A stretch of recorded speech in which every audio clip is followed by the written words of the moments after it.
जय हिंद, नमस्कार दोस्तों, स्वागत करता हूं फिर से वीडियो के साथ डेवलप इंडिया एक्सप्रेस में। दोस्तों, मुजफ्फरपुर से सीतामढ़ी जाने के लिए अभी भी जब 10 साल बाद रेलवे लाइन बन जाने के बाद भी 18 घंटे का इंतज़ार करना पड़ता है। 24 घंटे का दिन रात होता है, जिसमें से 18 घंटे यहाँ पर 16 घंटे का इंतज़ार करना पड़ रहा है मुजफ्फरपुर से सीतामढ़ी जाने के लिए।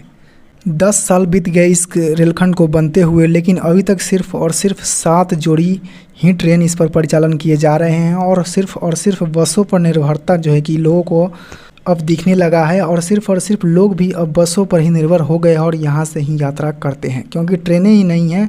तो ट्रेन जब नहीं रहेगी तो यहाँ पर शाम 6:50 बजे की आखिरी ट्रेन होती है मुजफ्फरपुर से सीतामढ़ी के लिए, वो भी लिच्छवी एक्सप्रेस, जो अभी तो फ़िलहाल रोज़ाना चल रही है, लेकिन ठंड के समय वो भी गायब हो जाती है। तो बच जाती है सिर्फ और सिर्फ 6:15 वाली ट्रेन सद्भावना, जो भी मात्र 2-3 दिन ही चलती है। तो इस प्रकार से अब अभी की बात करें तो 6:50 में लिच्छवी एक्सप्रेस ही प्रस्थान करती है, नियमित ट्रेन, वो भी सिर्फ 9 महीने के लिए। 3 महीने तो ये सस्पेंड ही रहती है। तो आखिरी ट्रेन यही होता है मुजफ्फरपुर से सीतामढ़ी आने के लिए। उसके बाद फिर अगले दिन दोपहर 12:25 पर पहली ट्रेन होती है मुजफ्फरपुर से सीतामढ़ी आने के लिए। तो इस तरह से कितना बड़ा अंतराल है, कितना बड़ा गैप है इस बीच, आप समझ सकते हैं। और इससे जो है कि बहुत सारे बसों का बढ़ावा मिल जाता है इस बीच।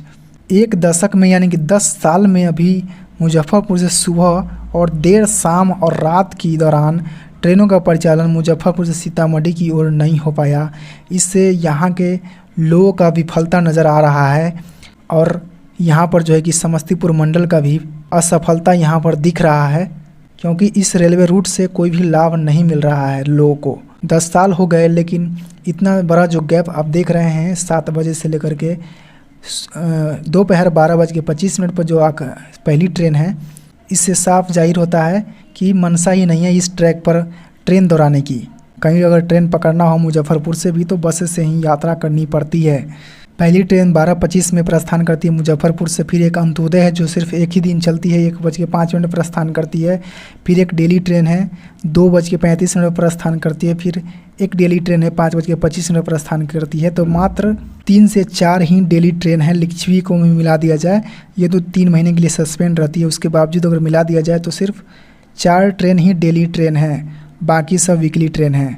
इसी तरह सीतामढ़ी की ओर से आने के लिए भी आपको 1:30 बजे, 2 बजे, 2:30 बजे लिच्छवी सद्भावना ये सब मिल जाएंगे। उसके बाद सीधे 8 बजे मिलेंगे रक्सौल दानापुर डेली ट्रेन। उसके बाद दरभंगा पाटलिपुत्र 2 बजे मिलेगी डेली ट्रेन। उसके बाद आपको 2 बजे के बाद कोई ट्रेन नहीं मिलेगा। एक अंत्योदय मिलेगा, वो भी सोमवार के दिन ही, सिर्फ एक ही दिन, जो कि 9 बजे रात को। तो 2 बजे दोपहर के बाद कोई भी ट्रेन नहीं मिलेगा। फिर से अगली सुबह 2 बजे मिलेगी, यानी कि यहाँ पर भी 12 घंटे का लगभग तालमेल है, 12 घंटे का अंतराल है, तब जाकर के ट्रेनें उपलब्ध हो पाएगी।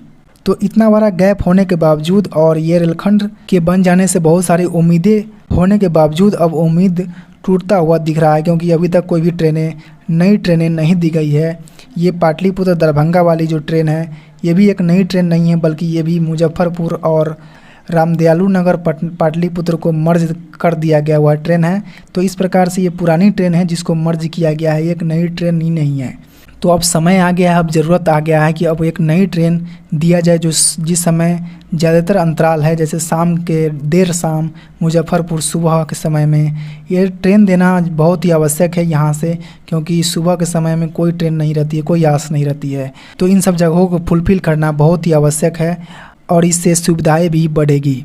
तो दोस्तों, ये छोटी सी वीडियो पर आपकी क्या राय है कमेंट में अवश्य बताइएगा, और यह छोटी सी जानकारी अगर पसंद आया हो तो वीडियो को लाइक अवश्य कीजिएगा।